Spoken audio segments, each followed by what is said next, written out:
Furthermore, ladies and gentlemen, we ask why the governing board of the PPA, an accomplice in this grand collusion, is still in place.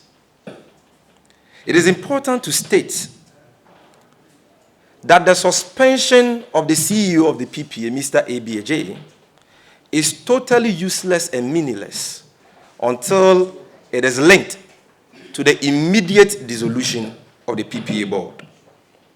We say so because it was the PPA board which, despite knowing that Mr. A.B Adjei is a shareholder of TDL, went ahead to approve the award of as many as 14 contracts to the company under restricted tender, in flagrant disregard for the public procurement law and in contravention of all acceptable principles of fairness and openness.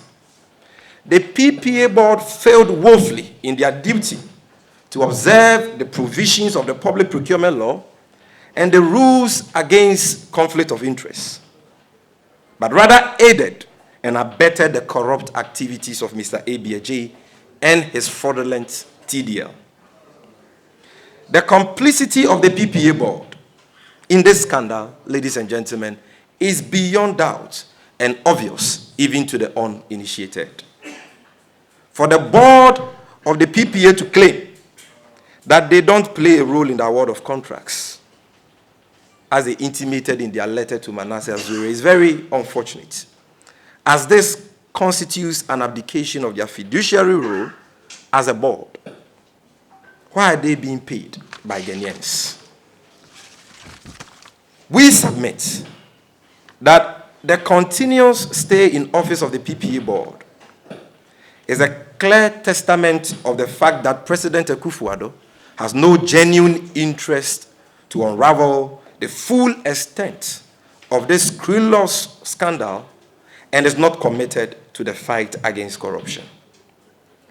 The fact even becomes more glaring, this fact even becomes more glaring when the lackluster disposition of President Akufo-Addo in this matter is juxtaposed with the alacrity with which he dissolved the governing board of the Ghana Cylinder Manufacturing Company, who ironically were fighting against the procurement violations and corrupt deals of the CEO of the company, Madame Frances Essien. And ladies and gentlemen, let me explain this. You would recall that not too long ago, the Ghana Cylinder Manufacturing Company was in the news. The governing board of the company was up in arms with the CEO, Madame Frances Essien, over what they claim were breaches of the procurement law in the award of contracts by the CEO and the management of the company and so on. When the matter came up, instead of President Akufo-Addo defending the board, which appeared to be fighting corruption, appeared to be doing their work, appeared to be upholding the national interests, the public procurement law and all that, he rather dissolved the governing board of the GCMC and left the CEO to continue in office. Now, when you juxtapose that to his refusal to dissolve the PPA board, it becomes baffling and mind-boggling. Because in this case, this PPA board has done nothing, to either uphold the public procurement law or the national interest like the governing board of the Ghana Cylinder Manufacturing Company was doing in the case of Frances Essien. So is it the case that President Akufo-Addo rather punishes those in his government who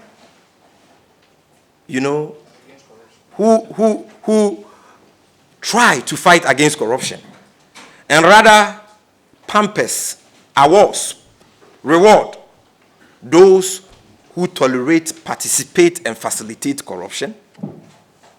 I think this is an issue that the media must follow.